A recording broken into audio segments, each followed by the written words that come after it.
Let us be. Oh, wait. Do you have any questions for us? Uh, Cussing, is that cool?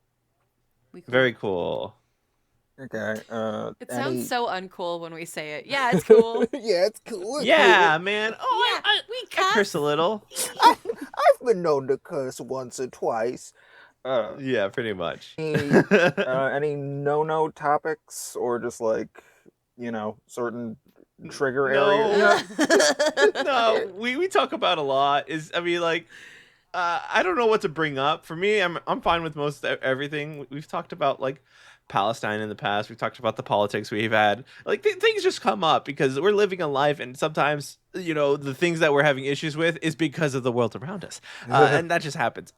For Alex will just drop a lot of lore, so that's just completely fine. And I'm not gonna say what lore, but Alex can say it. We'll talk about any lore. My dad's dead, so we could start off there. Like, Oh, all right, cool. Same. It's in the big pot. Okay, cool. So you understand. Look, Dead Dad Club is a different club. Here's the thing. Maybe. Because, like, my dad died, and I was like, oh, thank God, finally. And then I talked to other people, like, my dad's dead, and I miss him. And I'm like, that's weird. Oh, okay. Yeah. No. I'm not one of those people. No. Right. No. I mean, like, I can be sad. Like, I am. Genuinely, I am upset more often than not. But also, he instilled a level of humor that I did not shake after his passing. So the sarcasm or the just bluntness of that, like, yeah, he's dead. The reverse would be better if it was the mother, right? Oh, man, if my mom was gone, I'd be so happy. It's so rare someone got an uncomplicated relationship with both parents. There's always at least one. Gotta. I got the one. What a mixed bag, To quote Figurath Faith, sometimes you spend your whole life thinking you have daddy issues only to find out you have mommy issues. That's exactly what happened, which is wild. I was like, oh, my dad is absent. Oh, no, he's not. He's doing his absolute fucking best. He's doing his best. And then Tracy. So, yeah. And then that's the cold open. Welcome to the podcast.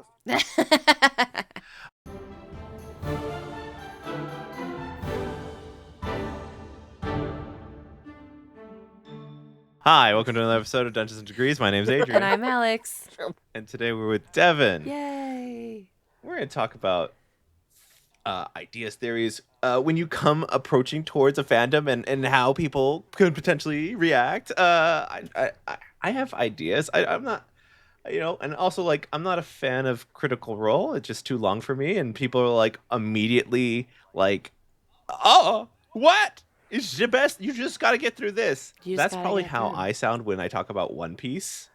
I'm just like, you just got to get past the first 100 episodes. It's not, though. It's not, though, because I agree with you on the Critical Role. Like, I can't get into it because it's just, I like the clips. I'll watch clips of it. I have no idea what the fuck is going on. It's incredible, but I won't sit down, and I won't. But I'll sit down and watch anything Dimension 20. Right. Having people try to sell you on One Piece is literally, listen, once you get past episode infinity, peak. It's the peak of the genre, but you just have to get through 800 episodes of not that, and then it's incredible. Here's my hot take on Critical Role, and all you dumb babies with bad takes about Critical Role can be mad at me specifically. Here's the thing about Critical Role. You can be mad at us. I'm fine with that. Yeah. I'm fine with the heat. Yeah. Critical Role is, and this is going to sound more I'm being insinuatory on purpose, but Critical Role is the most bog standard baby's first D&D everything you've ever seen. Oh, you got an enchanted item and it's going to possess you now? Oh no, you accidentally made a deal with the death god? Oh no, there's a bard who wants to have sex with everything? Oh no, it is every joke about D&D ever. The difference is, it is being performed by legit professional voice actors. It is the pinnacle of the most bog standard Dungeons & Dragons ever, and that's why it broke through. Because it's able to be the thing you want out of D&D, but performed by people who are definitively better than you and your friends. No offense, you and your friends who are not legit professional voice actors. VAs. Yeah. I mean, it helps that they're hot too. They're hot too, so they're hot and they sound good. So, not saying that nobody here sounds. Just Just throw that. Wow, just dissing all of us Listen, here in the room. I know I have a decent Liam O'Brien impression. He's the voice I do when I want to sound like a cool pro tag, but I sound like Fred Burger and Lumpy Space Princess. I know what my voice is, and it's fine. It's tough. It's tough out here to look like a professional and voice like a professional when we don't have the time of a professional. We're busy trying to survive out here in the streets. I don't have that professional. Middle suburbia. If I could, listen, if I could, I would, absolutely. But the universe gave me skills to be a teacher, and so I guess I have to fucking be a teacher. Listen, I'm going to keep running through all of these dumb voice impression TikToks I'm doing until it results in a gig or I run out of the impressions. Okay, fabulous. See? Profession. Make it happen. That's all you gotta do. Yeah. Mm-hmm. I wanted to talk about the thing that I was like, hell yeah, I completely understand this. When you're talking about, this is your video on the junior year of Critical Role, Dimension 20. Talking about how the bad kids and their reactions and just what like a, I can't think, is redemption and rage kind of thematics. Mm-hmm.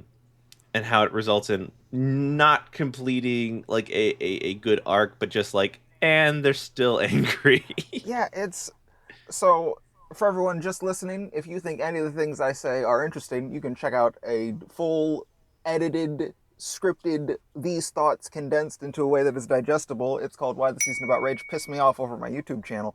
But the thing about junior year is everyone forgot what story they were telling in the final 2 episodes. Like, it's a season about overcoming rage with doubt, right? Reclaiming a goddess who has been corrupted to inhabit a dominion of rage and bringing her back to a point of justice. And the thing justice can look like is reformative justice, helping people. And the bad kids didn't do any of that. They just got really mad and then gleefully murdered the rat grinders. Mm-hmm. And that's bad. It's bad storytelling. Yeah, I've seen that happen with like a lot of like any AP that I've seen, like if one person slights you in the just a minute, off with their head. Yeah, it's, and I'm like, what's going on? Who's the good guys? It's this weird thing where I'd understand it so much. Okay, I've been in the trenches of just the worst comment sections ever, and everyone who's like, it's just people having a good time. False, incorrect. It is a product made by professionals that you pay real world money for. Lou Wilson has been on Jimmy Kimmel Live. You're allowed to hold them to a standard. They set that standard when they made a crown of fucking candy, and I will be goddamned if you fuckers. You nebulous fuckers out there who were on my comment sections pissing me off, if you disrespect the artists and the medium of real play by not upholding them to a higher standard. And so, is there a rule of thumb where if you're at the table and an NPC pisses you off at all and your players just turn into murder hobos? Yeah, that happens. But gang, this isn't just 5 people hanging out. It's a show that's produced and edited. Hold them to a higher standard because they can do it. I've seen them do it. A Crown of Candy has the best ending in D20 history. It's my favorite season, and there's so many others that end well. And it's just so frustrating to me because there's this thing about fandom, and it's really hard to detangle the parasocial nature of it. And real quick, this is why I'm so rambling. I'm like, check out the video where I wasn't doing this the whole time. But like, I don't think there's anything inherently wrong with parasocial relationships. We've been doing them for as long as we've been human beings, whatever. But when it's real play content in specific, it's so much, it compounds that parasocial bond because you are, in a sense, watching 5 people just kind of like hang out and be pals, and it makes you feel like you're their friend, but they're not your friend. They're professionals who you pay to make the show that you like. And I think it is healthy to want more out of the product that you pay for. Something, JPEG of Loki season 1, where he was so gay, it happens in a blink and you miss it line. And then I pull down Doom Patrol Season 1, where everything about Larry Trainor's character arc is the fact that he was a closeted gay man in the 60s. You can want more, and then you get more. That's kind of how a world works. That's kind of how world work. No, and I think it's not interesting. That is absolutely fucking right. Because I think we feel that every single time there's a new DC movie that comes out, that you have such great storylines in your comic books. We know these characters. I don't need to watch Bruce Wayne's parents die again. I know what happens. I got this now. But the way that I think the But Alex, a baby was just born and they don't know. I mean, that baby, go watch One Piece. I don't know. Sit your babies down and make them watch One Piece. You could find some source material. You can find at least one source material where we can explain that Bruce Wayne's parents are dead. Right? Done. Right. But I always get disappointed seeing the next iteration of whatever character that I do love. I love Wonder Woman. I think they did her dirty the whole time. The whole entire fucking time we do Wonder Woman dirty because she's hot. And we're like, this is good enough. So anytime you put a real human in the DC world, it sucks. The cartoons are great. So where do we disconnect? And then people still consume it. And so we still justify making shit work. So right. This is the Prius. This is the Prius conundrum. How fucking ugly can we make a car and people will still buy it? Okay. For 2024, 2025, it's the Cybertruck, right? But the Prius, inherently an ugly ass fucking car. The Cybertruck, an ugly ass fucking car. People are still buying it. What the fuck is wrong with people? When you ask how low can we sink, to get real for a second, the answer is there is never too low. You cannot overcome cognitive dissonance. You cannot convince people they have made a wrong decision. It's so like, okay, I'm going to preference this. I'm not one of those guys, but like, I know a few things about. Have you ever heard of this guy named Adolf Hitler? I know a few things. He's like the most documented man in the world. I've taken a Hitler. You can be like a Hitler nerd, and all this to bring up. Like, World War II, Germany, they did the Holocaust, right? A genocide so industrialized we had to invent a new word for it. Yes. Post that, German citizens were like, I don't think it was that bad. And not like we should kill more Jews, but just like, I think you're exaggerating. I don't think that's real. I think you're kind of a liar. So how much garbage can human beings eat? All of it. We can eat all of the garbage. Yeah, we can. There is no point where... There is no such thing as rock bottom. You just have to keep digging. Oh my gosh. Listen, if you... Can we also point out that the average age of the people who voted, right, whatever that pulled 45 back into around 2, aren't they the people single-handedly keeping the History Channel alive with the Hitler documentaries? Isn't that the group of people, right, that... Or Well, maybe you is it see- just a subsect of the old white people that all watch the World War II? Somebody's watching the wrong Hitler film, you know? They're just like, yes, he is good. I see Or this. upside down or backwards and reverse. Like, wow, he brought so many people back to life. That's fucked up. Anyways, I watched don't a know. Nazi I just documentary in don't know how reverse. Yeah, I don't know how people are like, this is okay. You know, that's like the... it's I mean, weird. Charlie Chaplin had a whole fucking movie where he made sure he talked dictator, right? Where he talked. That was a big fucking deal. Charlie Chaplin not being silent about the shit that we're currently going through right now. Right. Yeah, it's, if people are scared and their material conditions are not being met and they have someone to blame, you can convince them to do anything. Because when I say the interlocking systems of power that govern our lives are fundamentally corrupt, that's like a sentence I have to explain and unpack. But if you just go, hey, those people you don't like, they're why your life sucks, actually, you can go, yeah, fuck those guys. Yeah, it's just too fucking easy. We're looking at the and wrong, people just the wrong and that's why 1% of people. it, it's just so shit. It's just so shit. It's like can we just stop and think and stop being reactionary just a little bit? Like think a little, just a little bit. It would be nice. And they don't.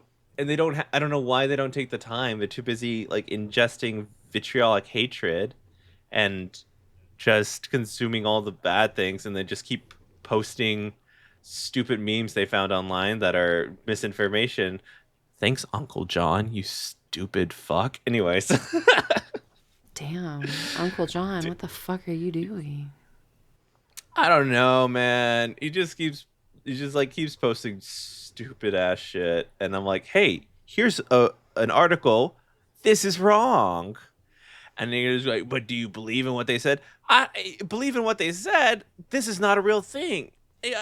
Misinformation. I'm just telling you, it's It's almost like there's a whole media ecosystem that is predicated on the fact that force feeding you lies that make you upset make you continue to engage with our product and thus make us more money, so we have no incentive to ever tell you the truth or get you out of this echo chamber. Just be here forever and keep giving us your money. It's cool. We made a really good society.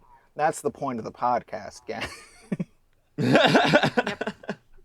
We did all the right moves with capitalism, and we're here as a result of it. Is all I'm saying. I have no notes. I love it.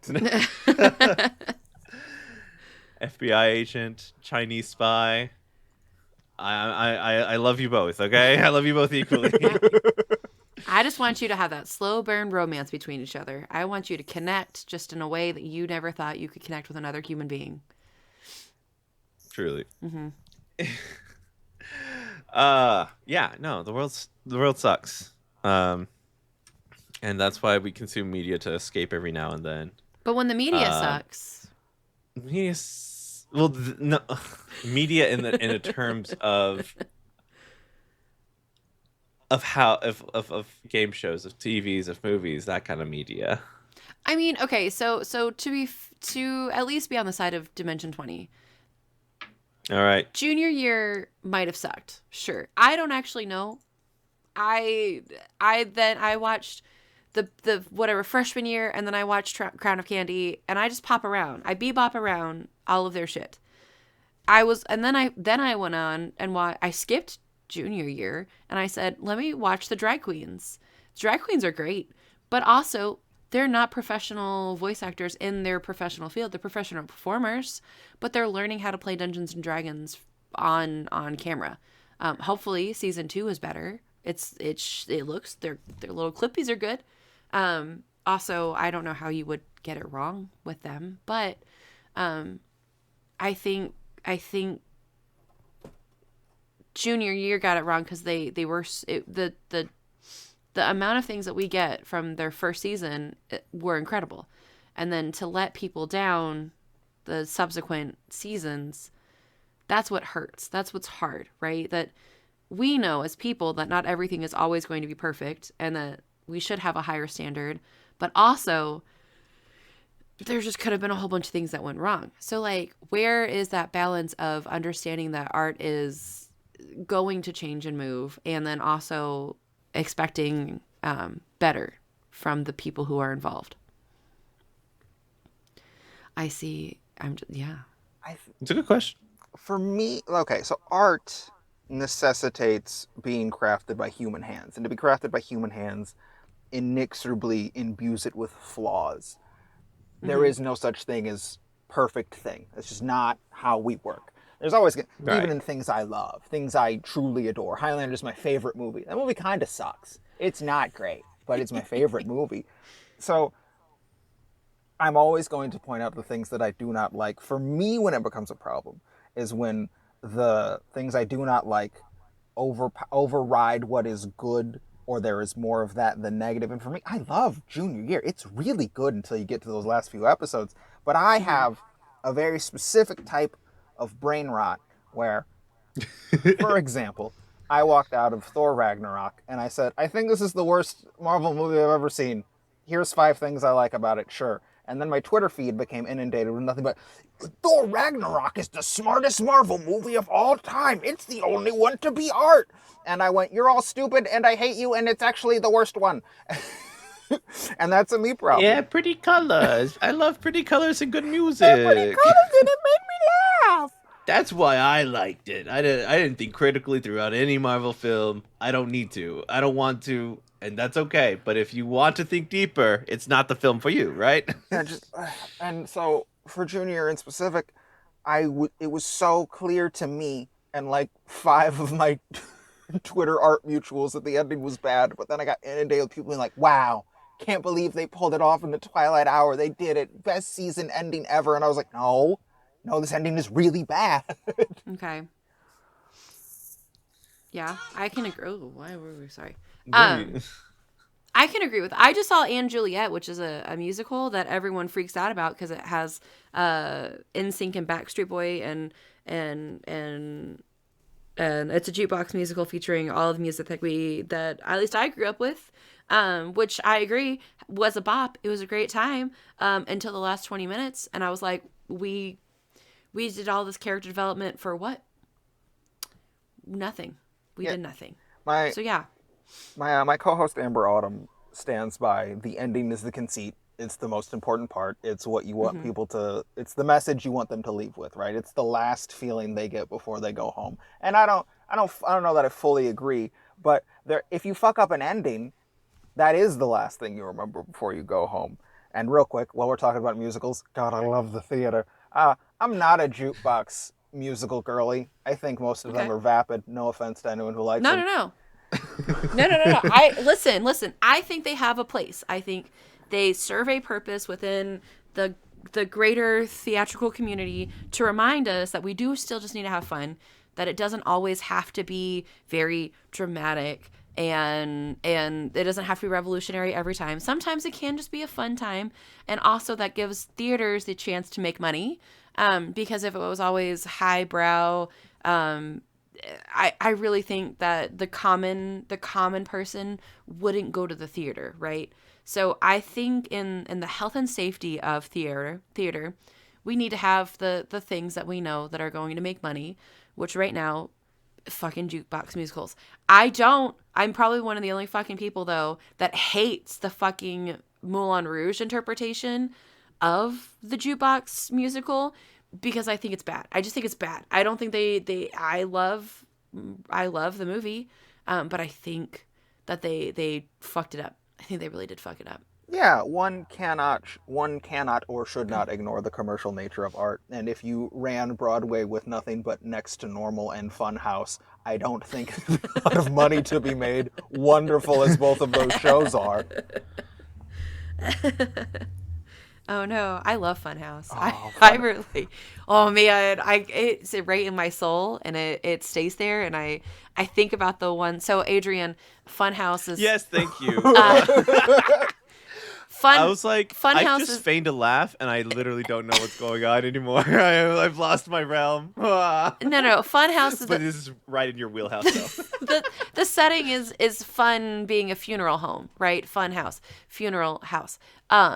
But it's a queer coded show. It's very sad because dad is struggling with his shit, and we're dealing with emotions and growing up, right? And the struggle that is growing up as a queer person. But the song where she like sees the other like queer person is like what drives me to be me in the real world. I'm like, if I could like walk into a space and have one child look at me and be like, oh, I could be this cool fucking queer person, and then have that life-changing moment, that would be me. Like that's what keeps me on this earth sometimes. Ring of Keys Yeah. and Sex with Jane trick you into thinking Funhouse is going to be a simple, clean, fun, musical, and then you listen to Telephone Wire, and I'm on the floor sobbing, throwing up. It's so good though. But I love it. That's the problem, is I love it. I love like Singing in the Rain. I love That's probably the Singing in the Rain and Moulin That's Rouge. it. I only love that. I liked the first part of *And Juliet*. I think that was a really strong take. I think they should have made it more. I think they should have gone with it more, and it should have turned into a queer show. And I think the fact that they end with Juliet again is fine, because I understand the story is called *And Juliet*, but I think there should have been more of an emphasis on the non-binary turn that you end up experiencing. So it was a safe bet, but it wasn't the brave bet. But I'm so sorry. This has become a musical podcast. That's fine. Adrian. That's fine. You guys, I mean, as long as you're having fun, I'm here to facilitate and edit later. Okay. I love musical theater so much. Jesus Christ Superstar is the best filmed musical, and it's not even close. God, Andrew Lloyd Webber. Ugh. That's his gift to the world. Is Jesus Christ Superstar.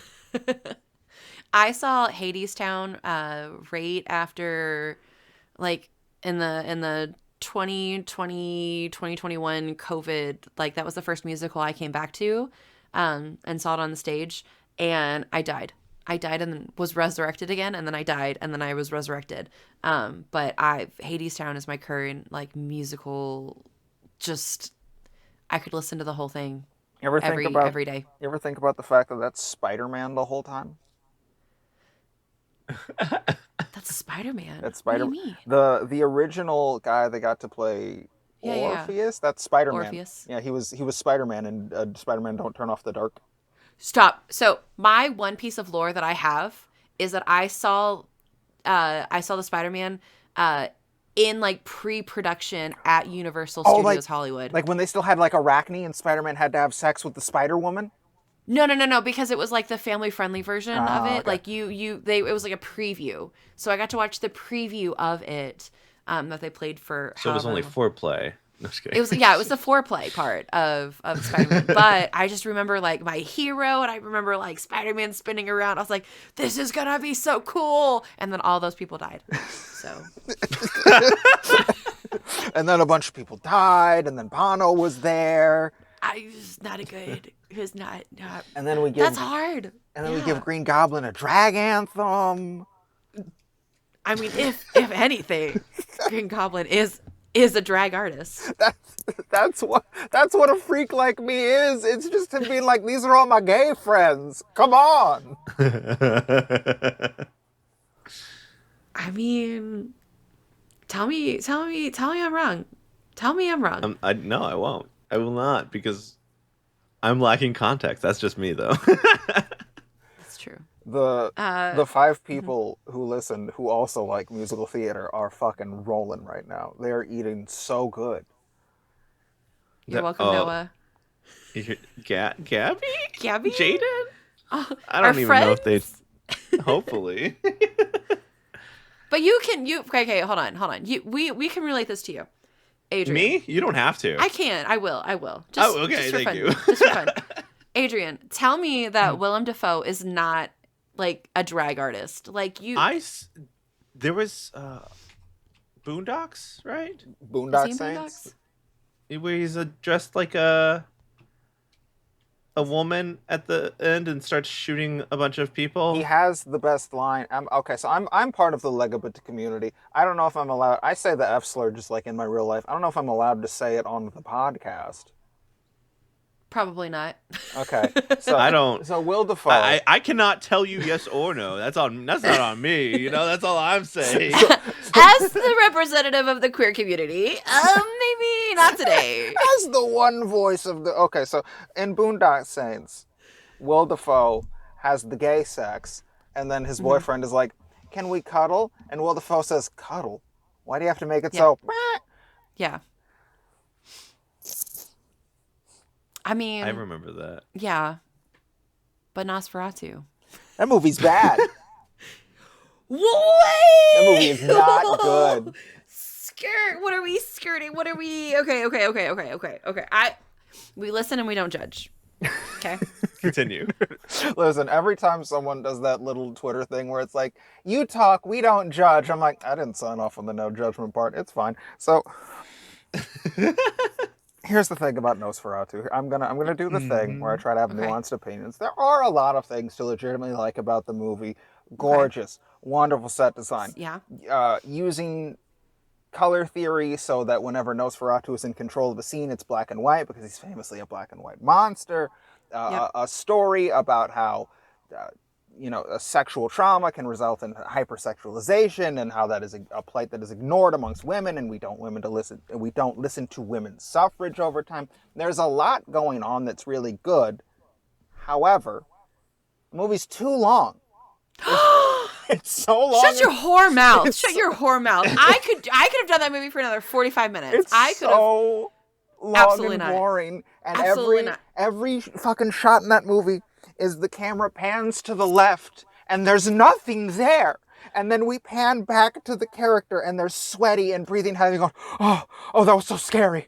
Oh, that's so scary. I'm so scared. I was so scared. It's supposed to be spooky. It's not spooky. I was so bored. I have never felt like an ADHD child, but we got to like the funeral scene and I looked over at my friend and I was like, we're gonna have to watch the whole fucking funeral procession, this slow ass movie. It's an hour in before the stakes are raised. And when I say that, people think I mean the literal stakes to kill a vampire, and I mean a sense of escalation and tension. Not like there's no threat about anything happening for an hour in. And that's before I get into the shit that's problematic about it, because there's a lot of problematic shit about Nosferatu. No, we have to set those stakes. The stakes are set. He's got to go all the way over there. We've got to be like, all right, what's happening? Okay, it's beautiful, it's stunning. Then we do have the questionable, the traveling people, right? But like that's awesome. But like, okay.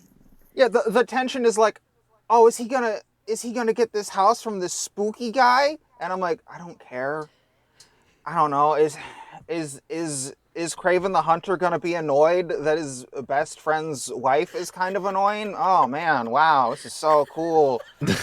Oh man, stuff keeps happening. Oh no, the camera panned to the left again and there was nothing there. Oh my god, look at this door is like frame. the dead parents for Batman thing. Like, oh, I know, we get it. It's gonna happen. You're going to the creepy house because this is a creepy movie. Oh my gosh. Okay.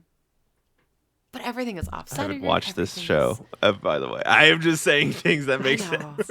I think I love, so, and I can understand where you're coming from with the length and like, and the actual ADHD.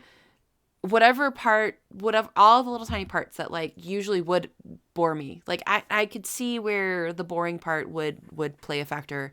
All of those tiny little details, I sink my baby teeth in and I'm like, this is fucking great. And like I'm like it's an I Spy book that I'm just like looking at everything.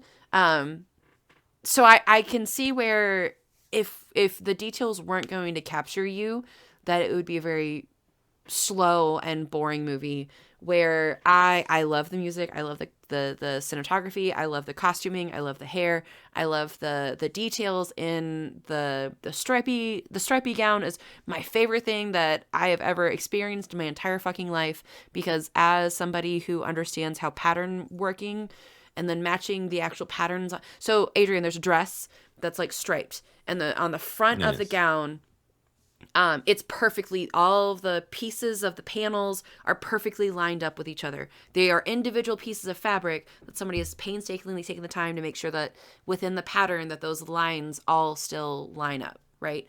Until you get to the back. And the back of the dress is where we have the most dramatic moment where the lines no longer match up. But for most of the shots, for most of the things that we see it perfectly patterned. The front of the gown is great.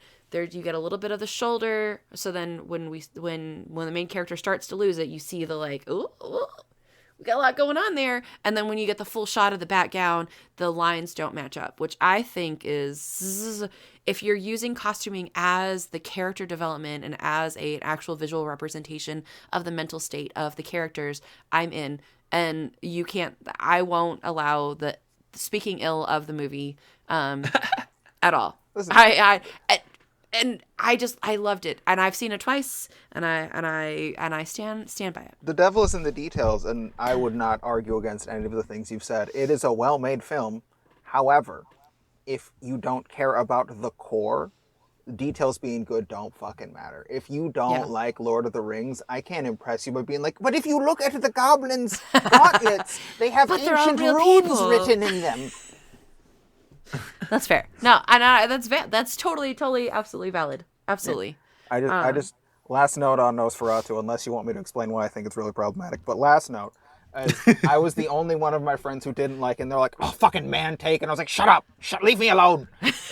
but Taylor was then like, "Fucking man." Yeah, they we let this man out of the house again. Literally. But then Taylor was like, "This was just a movie for door frame girlies," and I was like, "Yeah." I've never been so seen in my life.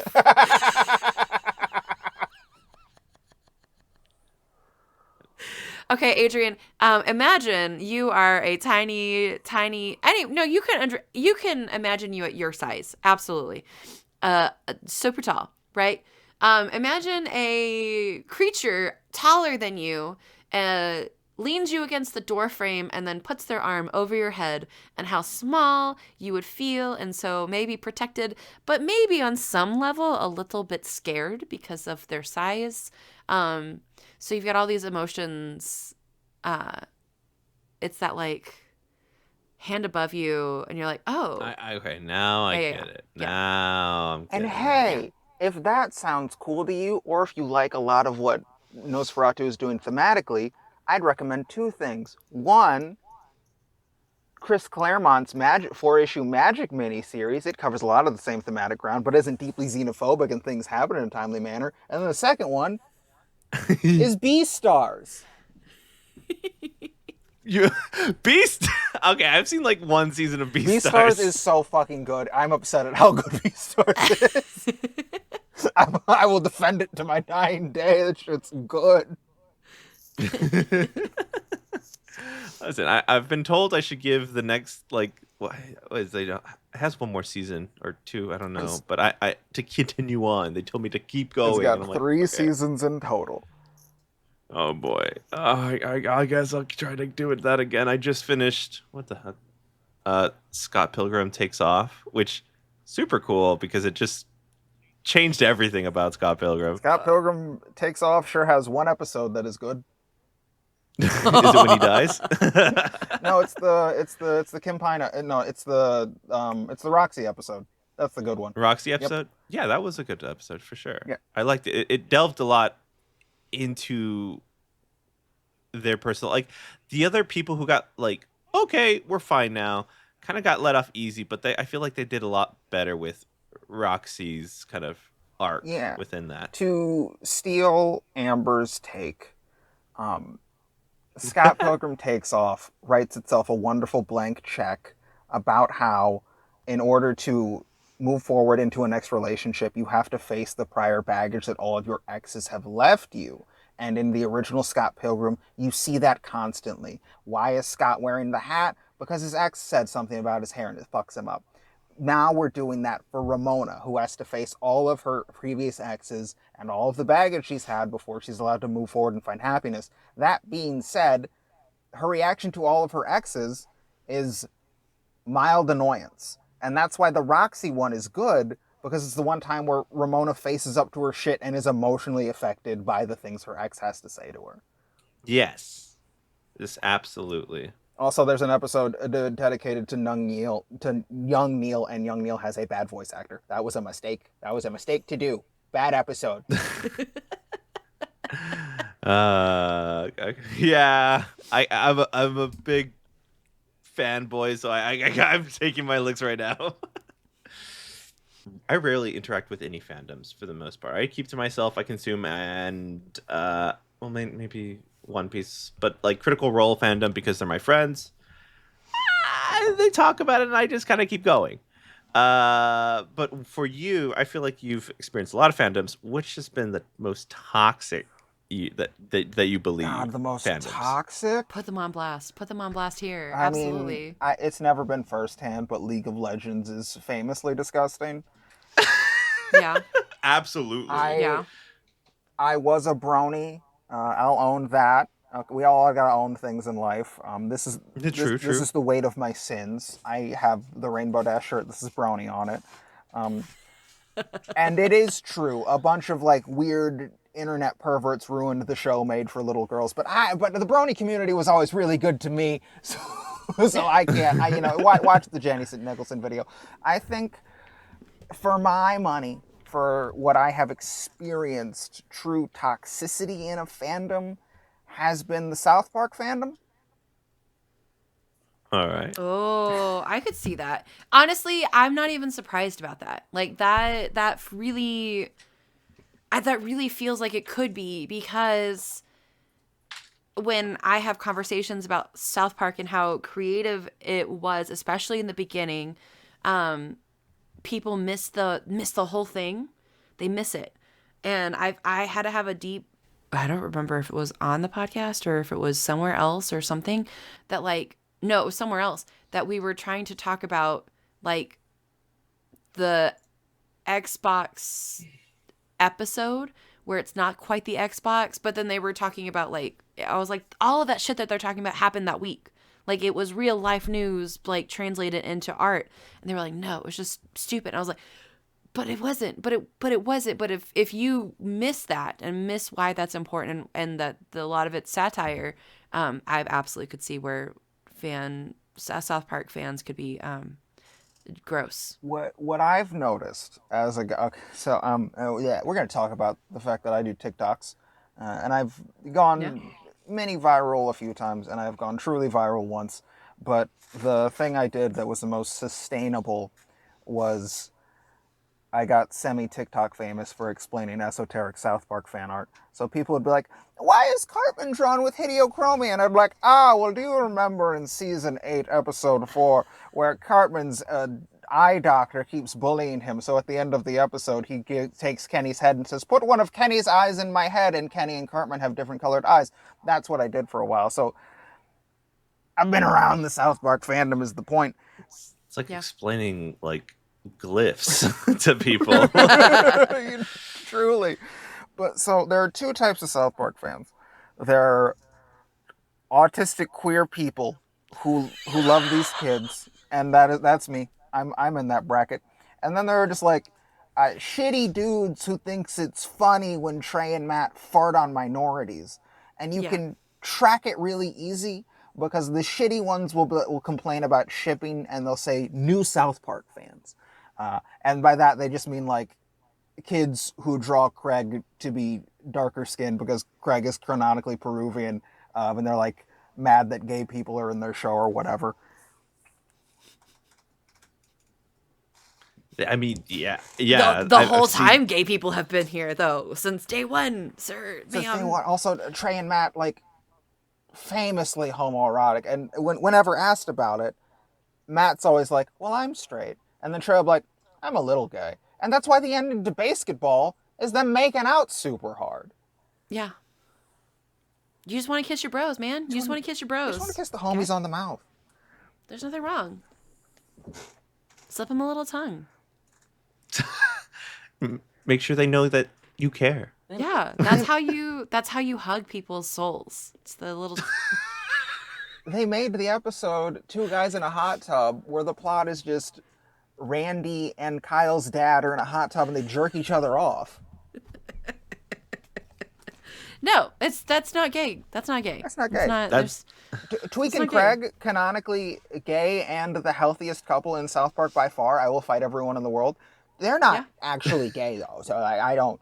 I fucking okay. I'm just sorry, everyone. Using a podcast platform that is bigger than my own to complain about idiots making dumb comments on my videos. That's life now. I got a whole video. You can check it out if you want. It's called "Why Put It Down." It's peak South Park, a Creek video essay, and I got a fucking comment where someone was like, "Tweek and Craig aren't gay. They did it for the town. Don't know how you missed that." And I was like, "Are you so fucking stupid?" And they did it for the town. No, they didn't. Tweek not even to get in like the esoteric readings on like Tweak's characterization, where Tweak says, like you fixed a thing in me, and I want to give that to you. He did it for Craig. He did it because he cares about Craig." But ignoring all of that, and ignoring the fact that I'm an autistic nerd who watched all of the commentary minis where Trey and Matt talk about like, yeah, it's more than friendship. I don't know if it's like a crush yet because they're kids, but this is more than friendship happening. But like, if you play the games or keep watching the show, their episodes are about being a couple, and they're still a couple post-COVID. Why would they stick together post-COVID when most of the people left fucking South Park? Watch the show. Ugh. Literally, if you play Fractured Butthole, their entire subplot is about going through a rocky patch in their relationship that ends with you taking them to couples counseling. Hell yeah. They're just friends. They're They were just roommates. Shut up. You're gonna. Historians will say they were great friends. They were great friends. And what's that Jane Austen quote where it's like, I smelled the letter you wrote me and I ripped it in half because I was so excited or whatever. But historians are like, yeah, gal pals. That's how I feel about my friends. Just like cash. Just like totally cash. Yeah, absolutely. Listen, you daydream about waking up next to your best friend in the whole world and then them going to make breakfast and you walking up behind them and hugging them and kissing them on the back of the neck and saying, "You make my life worth living." But that's not gay. No. It's how you experience life. That's what you do with the homies. That's what you do with Once the again, homies. what you do with the homies. Sometimes you just jerk each other off in a hot tub.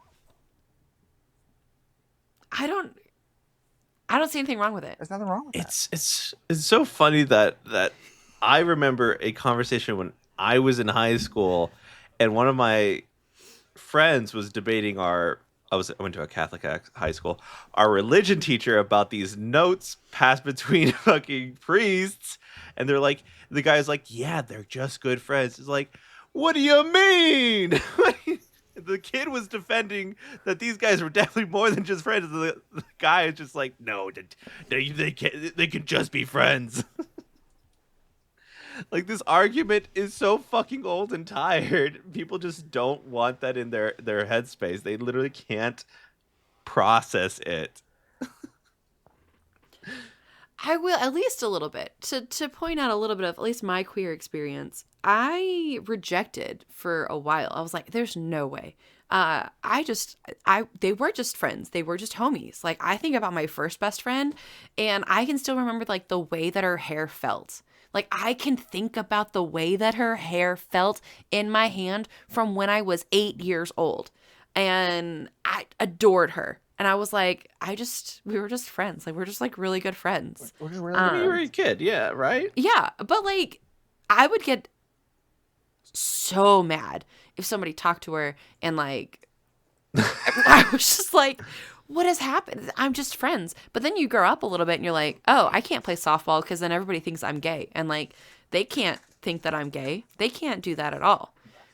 So I can see where it's just like, if you're not open and honest and thinking about the way that you experience the world, they're like, yeah, I have these feelings, but I'm just friends. Like, there's no way I could be gay.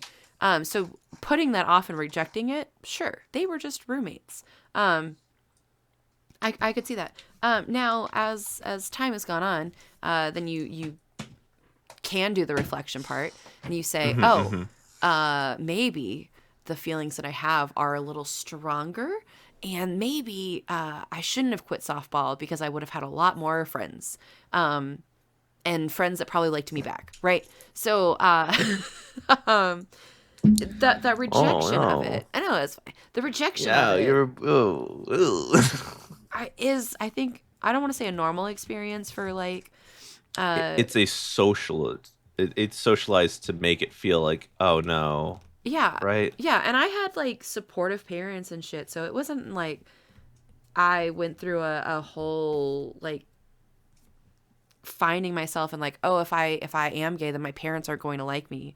It was just like that's not possible yet, and I'm going to distance myself as far as possible. I think that like it's very similar to the neurodivergent also experience, right? If everything is perfect, then nobody can see that there's anything going on below the surface. If I am making straight A's, then nobody's worried about the fact that I'm masking 24/7 or that I'm struggling keeping my room clean or my self clean. Like I have a hard time, showering.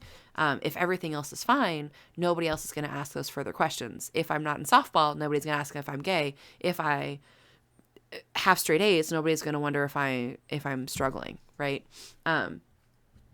So if the people around you are saying no, they're just roommates, and they're really doubling down on that, they might be struggling themselves. Human psychology is a motherfucker, man. Yeah. I think about that every time somebody's like, "No, I'm not gay." I'm like, "Are you sure?" To quote Ron White of the Blue Collar Kings of Comedy, Hell yeah. everybody's a little gay. Yeah, that feels normal. That feels normal. That feels normal. Sir. I concur. Why not? Everybody's a little gay. And you know who else is gay, gang? Fabian Seacaster, Lou Wilson. You made the gayest Hell yeah! man, and he should just kiss Gorgug on the mouth. That's just what should happen. Yeah. I really want. Here's the scene I want. Fabian, alone in his house, because he always is. Crystal. Adine, I just had gay sex with Rog. What does this mean, Adine? Adine, help me. I had gay sex with Rog. Is he my boyfriend You're now? gay. Did you talk about it? No, he just came over and he wanted to show me his new wrestling move, and I said, well, we need to limber up, we need to get into the pool, and I called him my crab king, and he said he liked that, and then he kissed me, and he pushed me against the wall, and it was really cool, and then things kept happening, and I didn't stop, and I was alone because my mom was gone and my dad's in hell, and I had gay sex. Oh. It's completely fine and normal. Don't have a cow about it. I don't know what I did would say. It's totally Bart Simpson right there. Don't have a cow, man. Don't have a cow, man. And I'm rich. I can buy as many cows as I want. What does that have to do with this? Wouldn't that be great if that was the experience? You just like got a call and you're like, "Hey, I just had sex. What does this mean?" And you're like, "Okay, hey, buddy. Hey, let me talk to you. It's okay. Yeah. It's okay." That does need to happen, though. It does need to happen. I'm gonna ask the kind of Go. No. Do it. What? Do it. No. What? No, just do it. I'm excited for whatever. What do question you you're about think to I'm ask. gonna say? I have no it's idea. not that exciting. Not a single I idea, just but don't I want am you- excited. That's the problem. I didn't want to give your hopes up. I'm just gonna ask you, how'd you get into TTRPGs? Oh. Because you're in with the TTRPG TikTok fundraising for Doctor Without Borders, so I want to know. Yeah, it's funny. I don't consider myself like a TTRPG content creator. I don't fully know how I landed up with all you guys, but I'm happy to be here. But how I got into it was my mom was a nerd, and one day was like, da da da da, Dungeons and Dragons. Devin, you like dragons, right? No, yeah, dragons are cool. There's a whole book full of monsters in there, and you've statted them, and I'm autistic? Tell me more, Mom. My mom was like, well, I don't know a lot, because my mom was, her mom, my grandma, was like crazy and made me burn all of those books because they were like for Satan or something. But there was this cartoon. Do you want to watch this cartoon? And I watched the 80s cartoon and I went, this is incredible. And eventually I found out my neighbors were into it. And I had a bunch of shitty D&D campaigns that didn't go anywhere. But cut to high school, and I make the best friends of my life. And we're in mock trial. And my buddy Derek goes, da da da da, Dungeons and Dragons. And I go, okay, I can get in. I can do this. I just got to be cool. I got to play it suave. I'm going to just be like, hey, I've played before, if you're ever looking for a new guy. And I kept all that in my mind. And the next day, we're all hanging out. And I look over to Derek and I go, I heard you had a D&D group. Could I be in it? And Derek went, yeah, sure, why not? And the rest is history. And now I'm friends with people who make independent TTRPGs. And I'm the guy who's constantly being like, hey, do you know there are more games than D&D? Do you know there are more editions than 5th edition? Do you know not every game needs dice? I'm so tired of having to explain not every game needs dice. But I put it in my Hinge profile. So I keep having to do it. Nice. That's so good. You're killing Alex. I'm going to need a new co-host. I think I just peed myself a little bit too. Nice. It's a good chuckle, a good laugh, a good guffaw. Gosh, great story. I wish I had a good experience like that. Instead, I had my dad destroy my character with rats, and then I never played until college. I mean, that's because I think your dad was trying to inflict a little bit of pain on you and your siblings, but like, you just needed some friends. I just rolled poorly too, I mean, and that's the thing though. Like, that's never escaped me. Now I am the DM for most things, and I roll poorly, and my and my team. And that's just like oh yeah, agents are DM. You don't really have to worry about dying too much. I mean, okay, so then we get around the rules. Then you don't actually have to tell anybody about your roles. You do know this. Like, you don't have to. The whole point of the DM screen is to lie. Why does that make you just lie to them? I never tell the fucking kids shit. I don't tell them anything. I can lie. I just don't like lying. It bugs me to my core, even when it's just little tiny things of pretend. I'm still like, no, we're literally just doing it this way. Then you drop the ACs in your brain.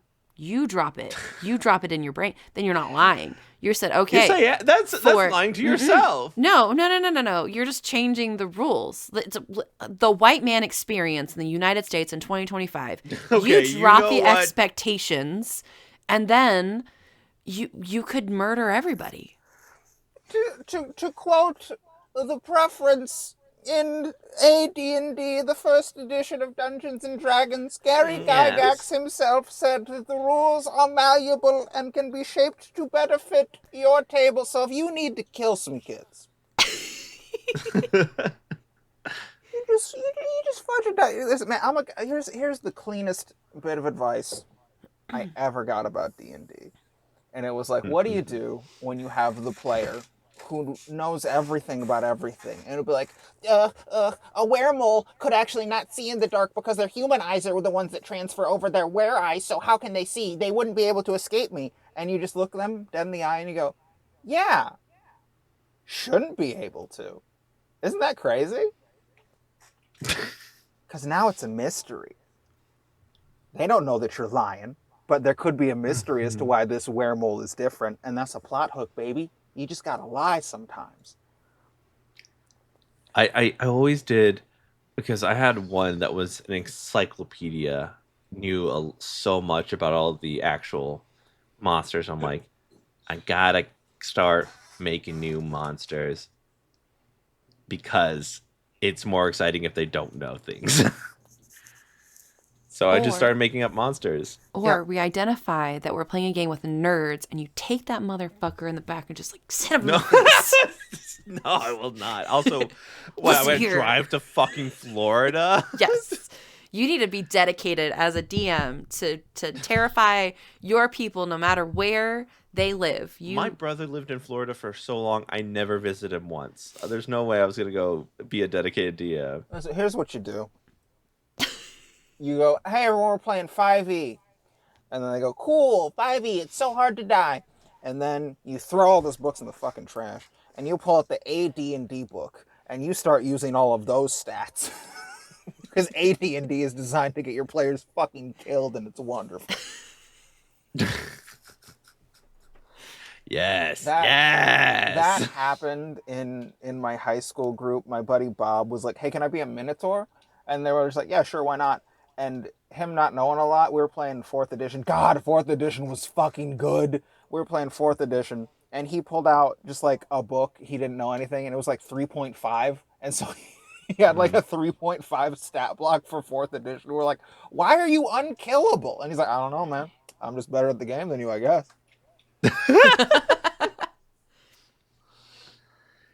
Monster this mash is it the together. Yeah, this is the edition after 3 and before 5. No, not you got the wrong edition. There's only one number. See? Adrian, lie. Lie. You gotta lie. Maybe to your players. 2025 is the year that you lie.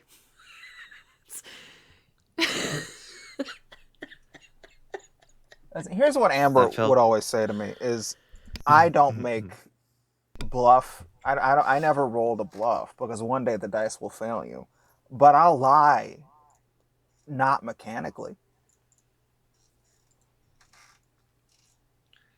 Seems I'm confused. Because a bluff check, a dice you can just roll a 1. Right. But if you just lie, that's just lying. Yeah, true. They have to do their real life skill check, which is have enough social understanding of what's going on. Yeah. It's okay. Wow. We brought it all the way back to D&D. We did the podcast thing right. We did it. All the angry nerds get fucked. I can't wait. Just fucking lie.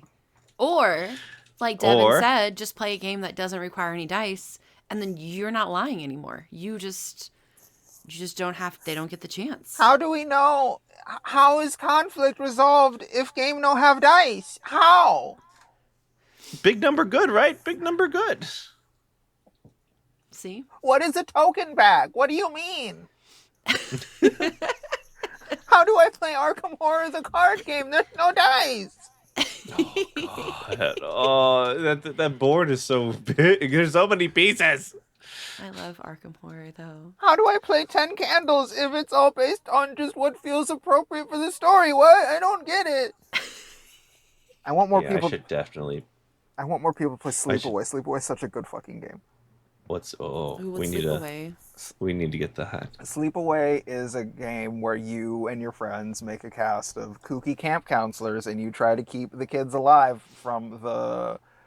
I kept calling him the worm baby the whole time. His name is the Lindworm, and there's no dice. Everything is decision based.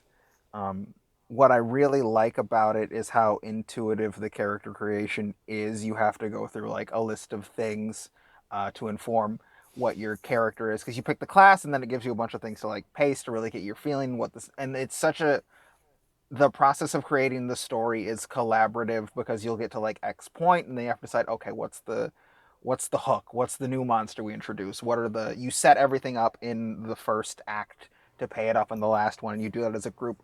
And particularly what I find so interesting and engaging is the like dice, air quote, or just like I make a move as, right? So you can make a move as your player who has a list of moves, or you can make a move as the environment. So if your character's not in the scene, then you can go, I make a move as the forest, and then you go to the forest stat block. What does the forest have to do? I make a move as the forest. This scene has to become about two characters becoming separated from each other. Ooh, so very collaboratively story told. Yeah, it's so fun, and if you can do it like with a group IRL, because it's a game like about like conspiracy and paranoia, so it wants you to like have a pin board with string where you're attaching like all of the events that have taken place over the camp, and we just did it like on Roll20 and had our little like painted background, and we drew the lines and the strings between, and we're all like, God, if we actually had the corkboard right now, this would be so cash.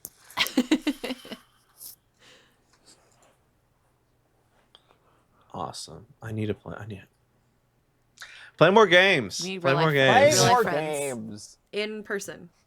In person. In person. We can try. Oh. But we have dates of cons we're going that we hopefully will play more games instead of just doing fucking media shit. Listen, I forgot that we could be doing like if we're only going to a convention for one day, then there's so much more room for like hanging out with people and not having to do like convention things, and there's like real life time. And I forgot that you don't always have to be. I know we're doing our best. We're not doing it wrong. We're just We could new be to doing it this. differently. We could be doing it differently. We could play Fiasco. I have Fiasco. I haven't played it yet. So fucking good. I don't like the second edition as much, but God, Fiasco's so fucking fun. We need to play more games. We play more games. All right, we've hit the hour mark. Devin, where can they find you? Hello, everyone. I am Prince Devin. If you would like my word vomit, you can find me at Twitter on @DevinScarata, DevinSkirata.